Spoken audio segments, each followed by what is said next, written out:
Mga matang mapanghusga, laging hinahanap ay mali. Konting galaw mo lang napapansin lagi.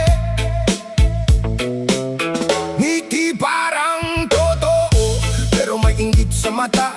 Pag ikaw ay nakatalikod, doon lalabas masamang ugali niya.